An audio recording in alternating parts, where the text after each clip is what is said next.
आजकल सामाजिक संचार माध्यम पर वेद का एक शब्द बहुत ही प्रसिद्धि प्राप्त कर रहा है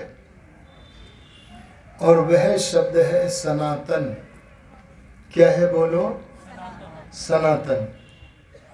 वेद का एक मंत्र आता है, सनातनमेन माहुरुताद्य स्यात् पुनर्नवः अहोरात्रे प्रजायेते अन्यो अन्यस्य रूपयो। अर्थात सनातन उसे कहना जो सदा से हो। अरे बोलो बेटा, कब से हो? अरे कोई समय तो होगा। कब से हो? अरे उस समय बताओ कब से? गलत उत्तर है। अरे जो पहले की सृष्टियों में भी था और इस सृष्टि में भी है और आगे की सृष्टि में भी रहेगा, वो जो सदा विद्यमान रहता है वो परमात्मा सनातन है। जीवात्मा सनातन है, यह प्रकृति सनातन है और परमात्मा का ज्ञान भी बोलो, वेद भी क्या है? सनातन है। इसीलिए परमात्मा कहते हैं, मैंने वेद की रचना न वेद का प्रादुर्भाव, वेद को मैंने यथा पूर्व ही प्रदान किया है और सृष्टि की रचना भी मैंने यथा पूर्व ही की है। तो क्या पता लगा? जो कभी उत्पन्न नहीं होता और विनाश को प्राप्त नहीं होता, बोलो उसका नाम क्या है? सनातन। इस समय संसार में दो प्रकार के मत चल रहे हैं, कुछ नए हैं तो कुछ पुराने हैं। ए बच्चों, बताओ आपका विश्वास नए पर है या पुराने पर है? पुराने वाले हाथ खड़ा करो। अरे आधे से कम है कुछ। अच्छा चलो नीचे कर लो। जिनका विश्वास नए पर है वे हाथ खड़ा कर दो। है नए पर कोई नहीं है। चलो नया पुराना समझाता हूं। पहले इस धरती पर एक गप्पी आया। अरे कौन आया? एक असंबद्ध प्रलाप करने वाला आया और उसने सनातन के विरुद्ध एक गप चलाई। सनातन क्या है? ईशावास्यमिदं सर्वम, परमात्मा से सारा जगत आच्छादित है, परमात्मा सर्वव्यापक है। ये सनातन बात है। पर गप्पी ने कह दिया कि खुदा चौथे आसमान पर रहता है। कहाँ रहता है चौथे आसमान पर? बोले तख्त पर रहता है।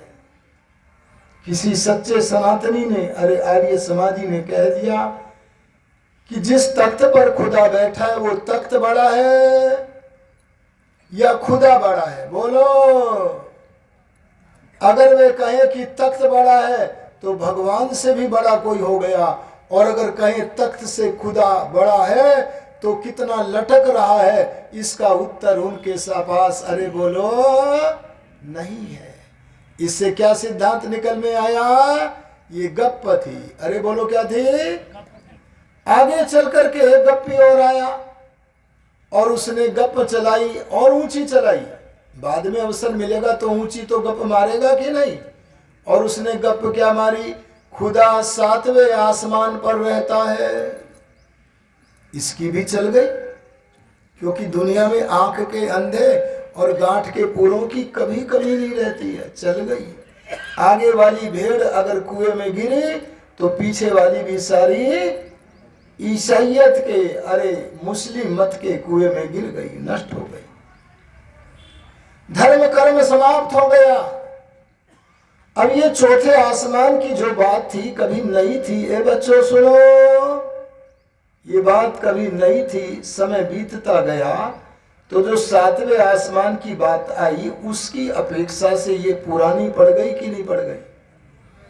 अब चौथे आसमान की पुरानी हो गई और सातवें की। तो आप इन दोनों गप्पों में नई और पुरानी में किसे मानते हो? अरे बोलो। तो हाथ क्यों खड़ा कर रहे थे? ऋषि ध्यान बोले, अरे मैं न नई को मानता हूं न पुरानी को। चलो नई को और समझ लो, अगर आपको कार खरीदनी है तो नया वाला मॉडल खरीदोगे कि पुराना?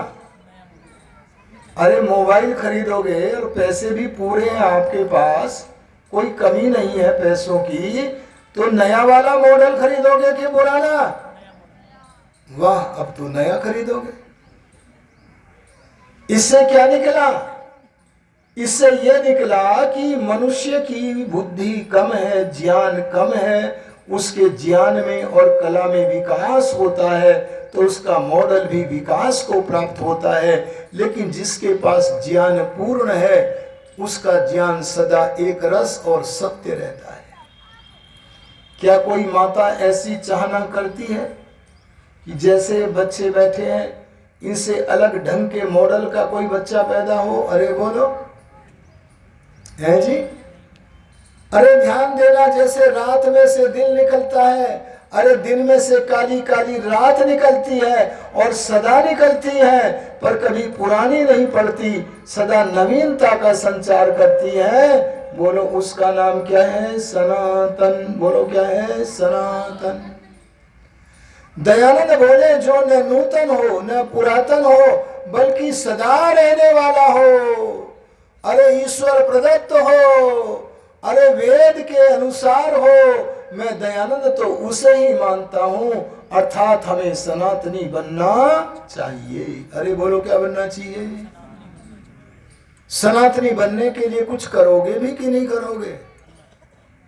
अरे कौन कौन करोगे? हाथ खड़ा करो। किसकी इच्छा है वो हाथ खड़ा करो। मैं फिर एक टेक्निक बताऊंगा उन्हें सनातनी बनने की। कम लोगों की है इच्छा, नीचे हो जाओ। जिनकी नहीं है वो हाथ खड़ा करो जी। अरे सब सनातनी बनो, सब सनातनी बनो, और उसकी पद्धति को हमें बताना ही पड़ेगा। और वो पद्धति क्या है? अरे तुम यज्ञ करते हो ये धर्म है, अरे माता पिता की सेवा करते हो ये धर्म है, अरे खेती बाड़ी करते हो ये धर्म है, अरे प्राणी यज्ञ करते हो ये धर्म है। ऐसे बहुत सारे धर्म के अवयव हैं, लेकिन अगर आपके जीवन में धर्म के सारे अंग आ जाएं, अरे पूरे सनातनी बन जाओ, इसके लिए अपने घर में अपने व्यक्तिगत जीवन में परम धर्म को स्वीकार करो। और वो परम धर्म बताया है आर्य समाज के तृतीय नियम में। क्या है जी वो नियम? वेद सब सत्य विद्याओं का पुस्तक है। इस पर विचार करना वाक्य पर। वेद का पढ़ना पढ़ाना, सुनना सुनाना सब आर्यों का परम धर्म है। सब व्यक्तियों की गति वेद में नहीं होती, इसलिए सबका कल्याण करने के लिए ऋषियों ने मुनियों ने इस वेद रूपी मूल से बड़े बड़े विद्या वृक्षों का निर्माण किया है। आपने विद्या वृक्ष देखे हैं कि नहीं? जिसका मूल वेद है, जैसे दर्शन है, जैसे उपनिषदें हैं, ब्राह्मण ग्रंथ हैं, सत्यार्थ प्रकाश जैसे ग्रंथ हैं, ये सारे ऋषि मुनियों के बनाए हुए जो ग्रंथ है ना, अरे ब्रह्मा से लेकर दयानंद पर्यंत ऋषियों के बनाए हुए जो विद्या वृक्ष है ना, इन सब शास्त्रों को पढ़ना चाहिए, क्योंकि ये वेदतः प्रमाण है। ये वेदानुकूल होने से सबको पढ़ने चाहिए।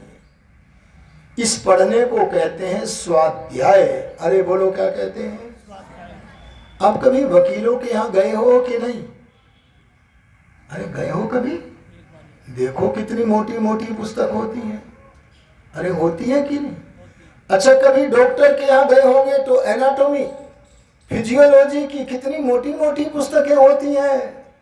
अरे किसी किसान के यहाँ जाना, वो कृषि शास्त्रों को रखता है, व्यापारी व्यापार शास्त्र को रखता है और इसे बड़ी आस्था के साथ पढ़ता है। बोलो इनका पढ़ना स्वाध्याय है कि नहीं? अरे बोलो ना, हाथ खड़ा करके बोलो, आवाज तो आती नहीं है। हाथ खड़ा करो लंबा सा। वाह जी वाह वाह, वकालत की पुस्तकें पढ़ के संतुष्ट हो गए हो, एनाटॉमी फिजियोलॉजी की पुस्तक पढ़ करके संतुष्ट हो गए हो, तभी तो तुम सनातनी नहीं बन पा रहे हो। अरे तभी तो आर्य समाधि नहीं बन पा रहे हो।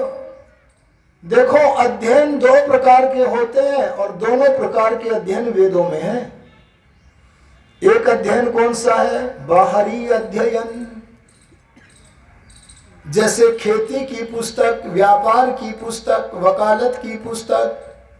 जिन पुस्तकों के पढ़ने से हमारे मन का बहाव, हमारे मन के विचार का, चिंतन का प्रवाह शरीर रूपी गढ़ के बाहर की तरफ हो और उस पढ़ाई का फल भी बाहर की तरफ, अरे रोटी कपड़े मकान के रूप में हो, सांसारिक अभ्युदय के रूप में हो, उस पढ़ाई को कहेंगे केवल अध्ययन। बोलो क्या है?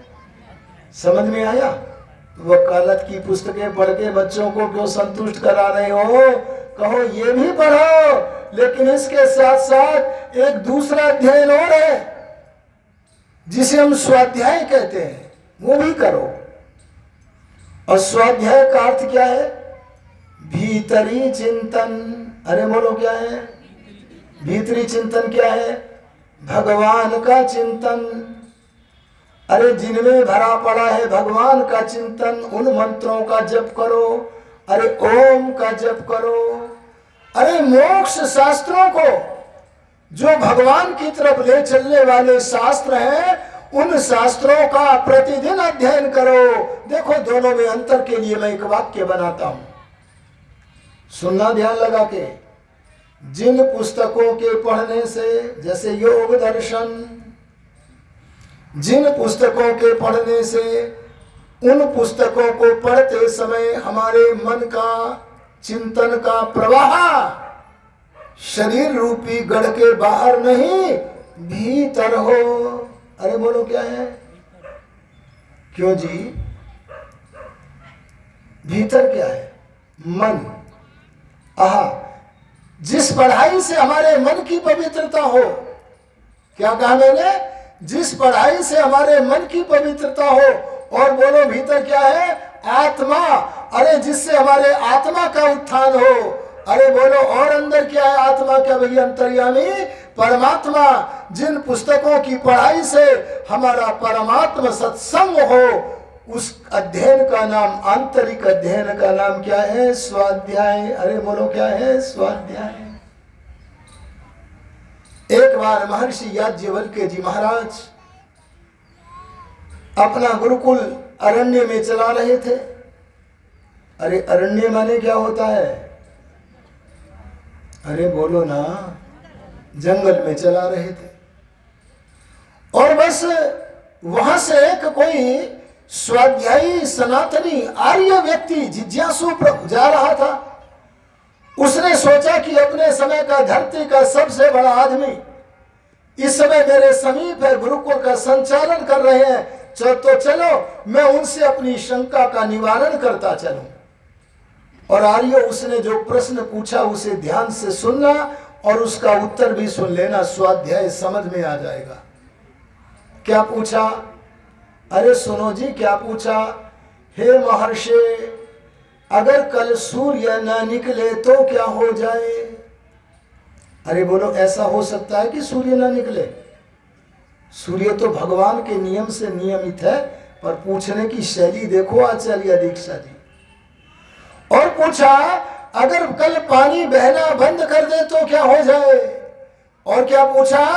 अरे चंद्रमा निकलना बंद हो जाए तो क्या हो जाए? ओहो, गंभीर हो गए महर्षि याज्ञवल्क्य और उसी की शैली में उत्तर देते हुए बोले, अगर कल सूर्य न निकले, चंद्रमा न निकले, अरे पानी बहना बंद कर दे तो संसार में विनाश हो जाएगा। अरे बोलो क्या हो जाएगा?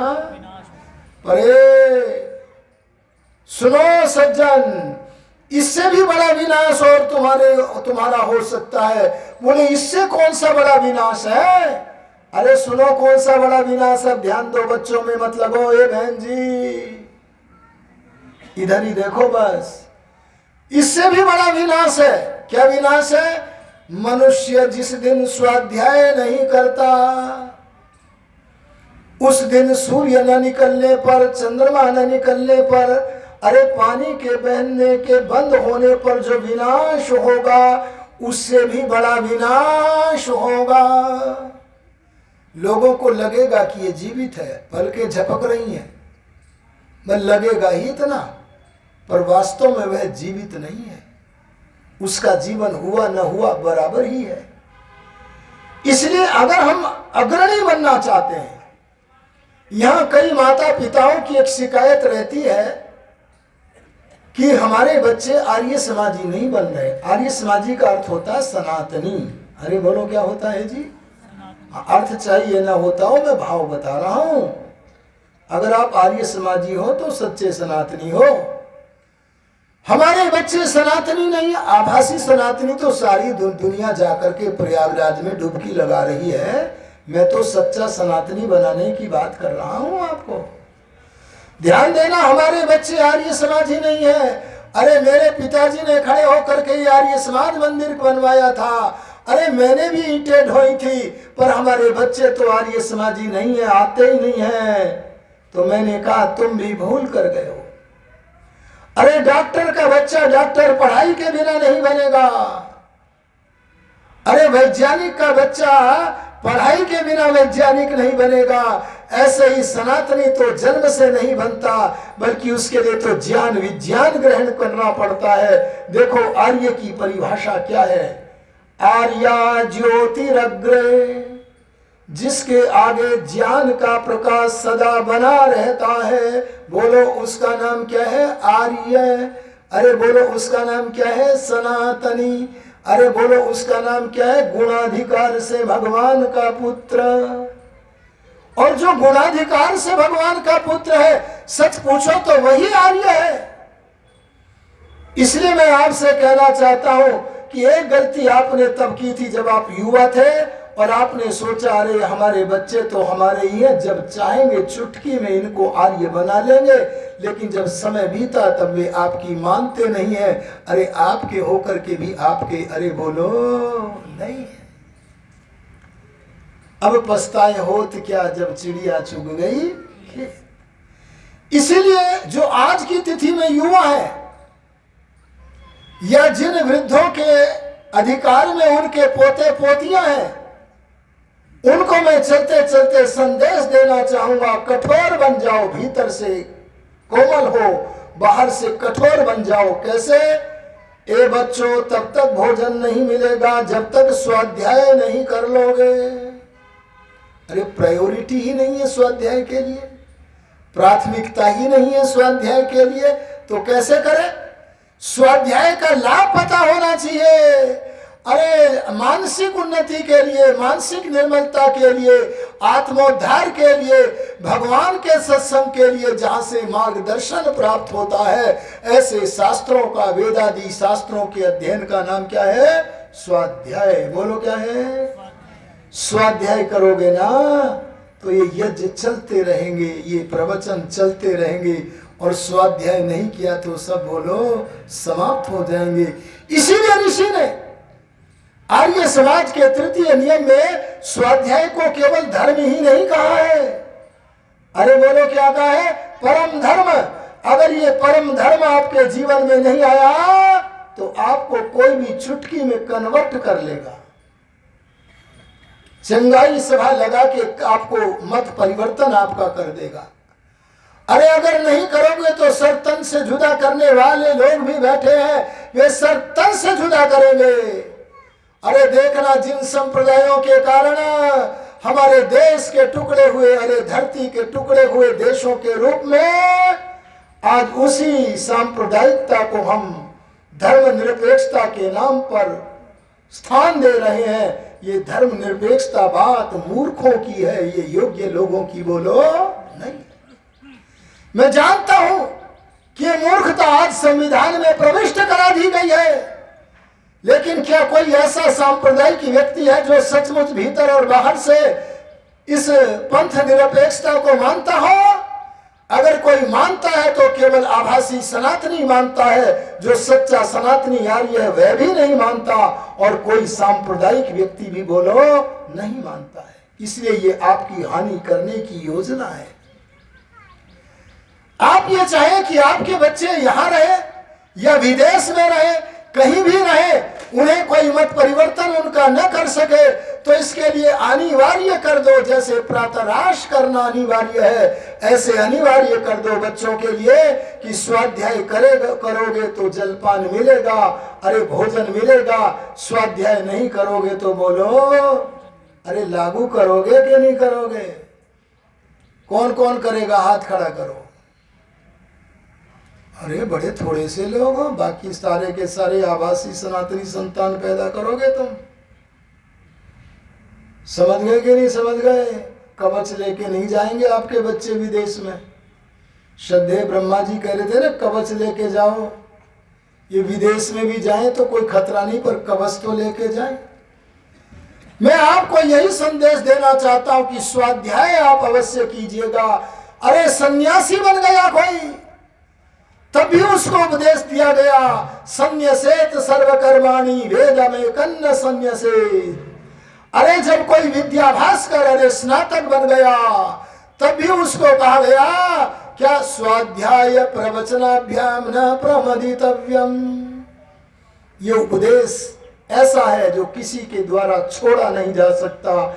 इसलिए मैं यही कहते हुए कि आप स्वाध्याय अवश्य करें, ताकि आपके जीवन का अभ्युदय भी हो और निश्रेयस की ओर भी गति हो। ये चाहना करता हुआ, वाणी को विराम देता हुआ, स्वाध्याय का एक दूसरा प्रकार आपके सामने रखता हूं।